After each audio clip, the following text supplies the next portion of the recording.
은혜를 나누고자 합니다. 지난 한 주간 말씀을 정하고 잘 살아내셨나요? 자신있게 아멘 참 힘들긴 하죠. 쉽진 않았습니다. 저도 나태해지기도 하고 귀찮아지기도 하고 저도 모르게 막 손을 클릭하고 있는 부분도 또 발견되기도 하고 그러니까 마음을 결정하고 살아낸다는 것이 결코 쉬운 일이 아니구나라는 것을 경험하는 또 한 주를 보냈었습니다. 그래도 매일 마음을 정하고 또 몸부림칠 수 있는 것이 참 감사했습니다. 그리고 또 저만 혼자 하는 것이 아니라 함께 할 수 있는 사람이 있고 서로 감시라는 단어 좀 그렇지만 서로 이제 확인하면서 완벽하진 않지만 그래도 서로 노력하고 살아낼 수 있는 이런 모든 것이 참 감사했습니다. 우리가 마음을 결정하면은 그 마음을 결정한 것을 가지고 살아내기 위해서는 한 가지 필요한 것이 있습니다. 우리 하나님께 마음을 정하고 그 정한 것을 가지고 우리 삶 속에 살아내기 위해서 필요한 것이 있는데 그게 무엇이냐면 오늘 우리 말씀의 제목이죠. 기준을 낮추면 안 된다는 것입니다. 근데 오해는 하지 마세요. 우리의 기준은 단 하나입니다. 하나님의 말씀. 오직 하나님의 말씀만이 우리의 유일한 기준입니다. 그렇다면 기준을 낮추지 말자라고 제가 말씀드린 것은 하나님의 말씀을 내 삶에 적용할 때 제가 말씀드리는 겁니다. 하나님께로 마음을 결정하고 그 말씀을 내 삶에 적용할 때 기준이 낮아지게 되면 나도 모르게 타협하는 일들이 생기게 된다는 것입니다. 오늘 잠깐 사진 한 장 보도록 하겠습니다. 사진이 무엇인지 보이시나요? 네, 제가 뭘 보여드리려고 하는지 보이세요? 예, 저기 이제 한 대학가에 있는 사주 타로샵인데 하나만 있는 게 아니라 이렇게 쭉 있어요. 사주 타로샵 거리에요. 예, 대학교에 있습니다. 생각보다 이런 샵이 많이 있어요. 좀 지난 기사이긴 한데 2016년에 신문 기사가 있었습니다. 런닝맨 방출연 이렇게 돼 있는데요. 신문 기사가 있었는데 제목은 뭐냐면요. 서울 교원대학 평생교육원 실전 사주 및 타로 배우기 강좌 개설에서 기사가 이렇게 나와 있습니다. 과학이 발달하고 미신을 배척하는 시대지만 그 이면에선 여전히 타로, 사주샵 등 상담소가 성업하고 있다. 미래와 운명에 대해 알고 싶어하는 건 인간의 본능이기 때문이다. 최근에는 단순한 호기심이나 상담을 받는 데 그치지 않고 직접 타로 카드나 사주를 공부하려는 사람이 늘고 있다. 사주와 타로를 공부하고 상담가로 활동하려는 수요가 증가하는 가운데 서울교대 평생교육원이 사주와 타로 또 실전 상담가를 초청해 여름방학 특강을 개최한다. 이번 특강에는 실전 분석 명리학 아무개 씨와 실전 타로 아무개 씨 두 전문가가 강사로 나선다. 실전 사주의 대가 아무개 씨는 해당 분야에서 독보적인 명성을 갖고 있는 역학자로서 연세대학교에서 사회학을 공부하고 현재 동국대 동양철학 석박사 과정에 재학 중이다. 그는 미술심리학, 애니어그램, MBTI, 주역, 명리학, 점성학 등 다양한 분야의 공부를 통해 인간의 심리와 운명에 접근하려고 노력하고 있으며 이번 강의에서는 타로가 가진 무의식적 상징을 통해 현대인들의 스트레스 해소, 대인관계 개선, 마음 다스리기 기술을 전수할 예정이다. 이게 실제 기사 내용입니다. 그리고 이후에도 이 두 사람이 계속 강의를 해서 많은 제자들이 배출됐는데 이 배출된 제자들이 서울의 유명한 정치, 그 다음에 사주 타로샵에서 왕성하게 활동하고 있다는 후속 기사도 나와 있습니다. 잠깐 다른 그림 하나 보시겠습니다. 이거는 지상파 방송에서 하고 있는 예능 프로그램이에요. 실제로 하고 있는 예능 프로그램. 무당으로 분장한 두 명의 연예인이 사람들의 고민을 받고 그것을 해결해 준다는 설정이 되어 있습니다. 근데 무당으로 분장을 했어요. 그리고 그들이 이제 고민을 듣고 나름대로만 해서 이렇게 그 해결해주는 그런 모습이 이제 그 예능 프로그램에 나온다는 것입니다. 그리고 그 주일 오후에 온 가족이 보는 그 예능 프로그램 하나가 있는데 그 예능 프로그램은 매년 새해가 되면 꼭 사주 보는 장면이 꼭 나와요. 사주를 보고 뭐 올해는 어떻다 해줬다 막 이런 얘기 꼭 나온다는 것입니다. 그리고 지난주에는 화투로 점을 보는 그런 또 장면이 나왔다고 이렇게 얘기를 하더라고요. 이런 프로그램을 통해서 타로나 사주팔자가 자주 노출되다 보니까 사람들이 생각할 때 사주나 타로 같은 것은 거부는 없다라는 생각이 든다는 것입니다. 비단 이것은 세상 사람들뿐만 아니라 크리스찬 중에도 기독교인 중에도 재미로 사주나 타로샵에 가는 사람들이 많이 있다고 합니다. 비단 이 사주와 타로는 그냥 한 가지 예일 뿐입니다. 이 세상에는 점점 이 기준들이 많이 낮춰지고 있는 시대입니다. 근데 기준이 낮춘 이유가 무엇인지 아십니까? 나를 위해서 기준이 낮아지고 있어요. 오늘 본문의 말씀은 바벨론이 메데 바사의 왕이었던 다리오에게 멸망당한 이후의 사건입니다. 왕은 바뀌었지만 다니엘은 여전히 신임을 받고 있습니다. 이 다리오 왕은 나라를 다스리기 위해서 3명의 총리를 세웠는데 그 중에 한 명이 다니엘이었습니다. 다 아시겠지만은 이 3명의 총리 중 가장 뛰어난 사람이 다니엘이었습니다. 본문 3절 함께 보시겠습니다.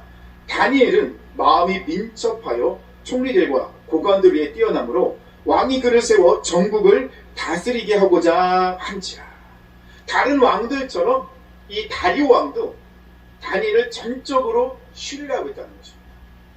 이런 상황이다 보니까는 다른 2명의 총리와 고관들이 다니엘을 시기 질투하게 됐습니다.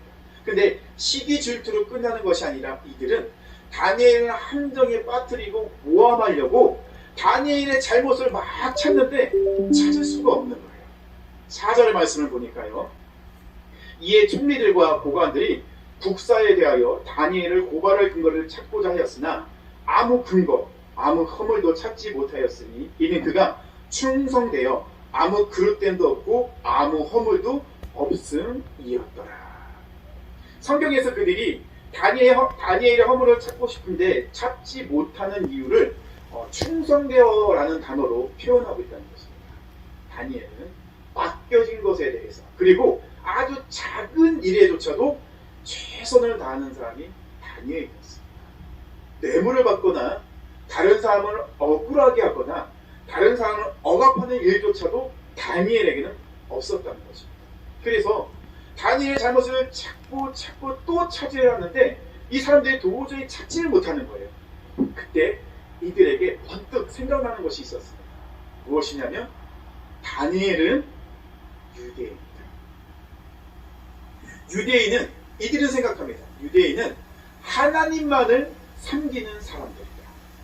그들은 그 어떤 것보다도 하나님의 율법을 가장 중요하게 여기고 율법을 철저히 지키는 사람들이다. 그렇다면 다니엘을 함정에 빠뜨릴 방법이 있다 라고 그들은 생각했다는 거예요. 5절 말씀을 함께 보겠습니다. 그들이 이르되 이 다니엘은 그 하나님의 율법에서 근거를 찾지 못하면 그를 고발할 수 없으리라 하고. 지금 이 사람들은 무엇을 생각하고 있습니까? 다른 것으로 다니엘 생활이나 아니면 그의 일하는 거나 모든 것을 보면은 흠이 없어요. 잘못하는 게 없어요. 도저히 그를 함정에 빠뜨릴 방법이 없어요. 모함을 할 수 없어요. 근데 이들이 생각하면 뭡니까? 다니엘은 유대인이죠. 다니엘을 함정에 빠뜨리려면 그가 믿는 하나님의 율법을 이용해야 된다. 하나님의 율법을 이용하면 다니엘을 함정에 빠뜨릴 수 있다. 이 5절 말씀을 읽으면서 이 5절 말씀을 통해서 저 제사를 되돌아보니까 좀 많이 부끄럽고 한편으로는 가슴이 뛰기도 해요. 나도 다니엘처럼 저 사람은 하나님의 방법을, 하나님의 율법을 가지고 넘어뜨려야 넘어질 수 있다 라고 인정받았으면 좋겠다. 그런 마음도 들었다는 겁니다. 그들은 하나님의 율법을 이용해서 다니엘을 함정에 빠뜨릴 계획을 세웁니다.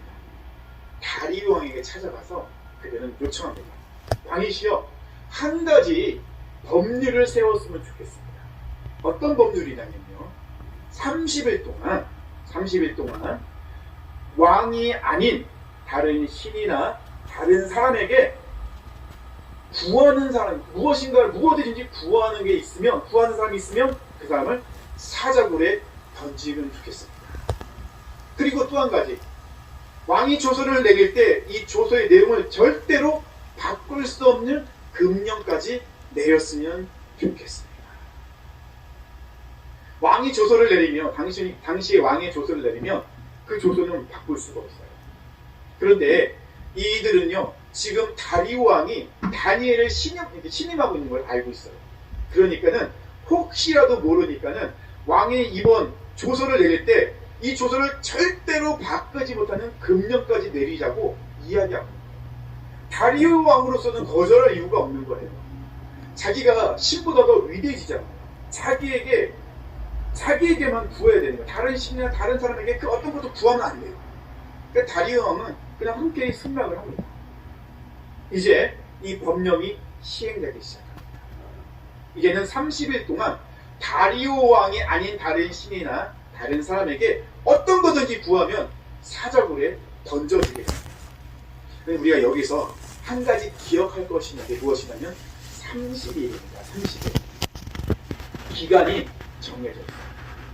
10절의 말씀을 보면요, 다니엘이 이 조서에 왕의 도장이 찍힌 것을 알고도 자기 집에 돌아가서는 윗방에 올라가 예루살렘을 향한 창문을 열고 전에 하던 대로 하루 3번씩 무릎을 꿇고 기도하며 그의 하나님께 감사하였더라. 다니엘은 왕의 도장이 찍힌 조서, 이 법령을 보고도 그가 하던 대로, 그가 예전에 하던 대로 집에 돌아가서 예루살렘을 향하여 창문을 열고 하루에 3번씩 하나님께 무릎 꿇고 기도합니다. 제가 아까 30일을 기억해야 된다고 말씀드렸잖아요. 우리에게 자주 찾아오는 유혹입니다. 지금 선포된 법령은 딱 30일만 효력이 있어요. 그러니까 30일만 기도를 하지 않으면 아무 일도 안 일어나요. 30일입니다. 사랑하는 성도님들을 만약에 이런 상황에 놓인다면 어떻게 하시겠습니까? 딱 30일만 참으시는 거예요. 사탄은 우리에게 속삭입니다. 30일만 기준을 낮추면 돼요. 30일만 기준을 낮추면 죽지도 않고 예전처럼 살 수 있어. 하나님도 다 이해하실 거야. 30일 후에는 다시 기도할 수 있어. 그때 다시 기도하면 되잖아. 딱 30일이면 돼. 신구약 중간기에 성전에서는 처참한 일들이 일어나게 됩니다. 셀루쿠스 왕조의 안티오쿠스 4세라는 사람이 있었습니다. 이 안티오쿠스 4세 아버지는 안티오쿠스 3세인데요. 이 아버지 안티오쿠스 3세는 유대 친화 정치를 폈어요. 유대인들의 종교와 문화와 언어와 이런 거 다 인정해 주었어요. 근데 그의 아들이었던 안티오쿠스 4세는 유대인을 핍박하기 시작합니다. 핍박한 이유는 단 하나예요. 그들이 헬라어를 거부합니다. 유대인들은 유일신 사상이잖아요. 하나님만 믿고 하나님의 율법만을 지킵니다. 그래서 헬라의 신, 헬라의 문화, 헬라의 언어, 이 모든 것들을 다 거부하고 있는 거예요. 그래서 안티오쿠스 4세는 유대인들을 핍박합니다. 한 번은 이 안티오쿠스 4세가 이집트를 점령하러 갔는데 로마 장군에게 치욕을 당하고 돌아옵니다. 점령하지 못하고 돌아오는 길에 예루살렘에 들러서 화풀이를 하는 거예요. 자기가 치욕당한 거, 이집트를 점령하지 못한 것을 예루살렘에 화풀이를 하는데 어떻게 하냐면 하나님의 성전에 들어가서 그곳에 제우스 신상을 써요. 그리고 성전에 돼지 피를 뿌리는 거예요. 성전에는 거룩한 곳입니다. 돼지는요 부정한 동물이에요. 이 돼지 피를 막 성전에 뿌리는 겁니다. 그리고 할례를 금지하고 할례하는 아이들을 죽이기까지 하고 있습니다. 이런 상황 속에서 한 신앙의 일화가 있습니다. 한 어머니와 7 아들이 안티오쿠스 사제에게 끌려갔어요. 안티오쿠스 사제는 그들에게 돼지고기를 먹으면 살려주고 먹지 않으면 시뻘겋게 달군 솥에 던져서 죽이겠다고 협박합니다. 유대인들에게 돼지는 부정한 동물입니다. 그래서 돼지고기는 음식 정결 내에 먹지 못하게 되어 있어요. 그런데 한 번만 먹으면 되잖아요. 근데 어머니는 아들들에게 믿음으로 권면하고 있고 그 다음에 용기를 북돋아줍니다. 어머니가 아들들에게 이야기합니다. 하나님께서 너를 다시 살릴 것이다. 하지만 오늘은 하나님의 이름으로 당당하게 죽자. 어머니가 아들들에게 이렇게 믿음의 권면을 하는 거예요. 그래서 이 아들들은 신앙을 고백하면서 돼지고기를 먹지 않음으로 죽습니다. 첫째부터 막내까지 다 죽습니다. 이제 마지막으로 어머니만 남았는데 마지막으로 남아있는 어머니에게 이 안티오쿠스 사세는 사장하듯이 이야기합니다. 한 번만 먹어라. 한 번만 마음을 바꿔봐라. 다니엘과 세 친구는요, 그리 아니하실지라도를 외쳤어요. 그런데 하나님이 살려주셨습니다. 그런데 이 어머니와 일곱 아들은 정말 그리 아니하실지라도를 외치며 죽었어요. 어머니와 일곱 아들의 이름이 나오지는 않습니다. 이름이 나오지 않는다는 것은 그만큼 중요하지 않은 사람이었답니다. 하지만 하나님께서 보시기에는 이들은 그 누구보다도 소중한 사람이었을 것입니다. 어머니와 일곱 아들은 죽음 앞에서 기준을 낮추지 않습니다. 신앙의, 믿음의 기준을 낮추지 않습니다. 딱 한 번만 먹으면 돼요. 한 번만 기준을 낮추면 돼요. 그럼 살 수 있어요. 그런데 어머니와 그 아들은 자기를 위해서 기준을 낮추지 않습니다. 하나님을 위해서 당당히 기준을 높입니다. 본문으로 돌아가서요. 지금 다니엘은 위기에 처해 있습니다. 다니엘이 하루에 3번씩 예루살렘을 향한 창문을 열고 하나님께 무릎 꿇고 기도하는 것을 두 총리와 고관들은 알고 있었어요. 그들은 유대인 다니엘의 신앙을 알고 있었고 그 신앙을 인정했습니다. 그리고 다니엘이 절대로 하나님을 배반하지 않을 것이라는 확신도 갖고 있었습니다. 다시 말하면요, 다니엘은 항상 어디서나 하나님 중심의 삶을 살고 있었다는 것입니다. 이제 다니엘은 선택을 해야 됩니다. 다니엘은 총리였잖아요. 그렇기 때문에 왕의 도장이 찍힌 조서는 그 누구도 내용을 바꾸지 못한다는 것을 알고 있어요. 왕조차도 그것을 바꾸지 못한다는 것을 다니엘은 지금 알고 있습니다. 그렇다면 다니엘은 결정을 해야 됩니다. 30일 동안 기도를 안 해서 살든지 아니면 기도를 해서 죽든지 간단해요. 결정을 해야 됩니다. 기도하면 죽고 기도를 안 하면 사는 것입니다.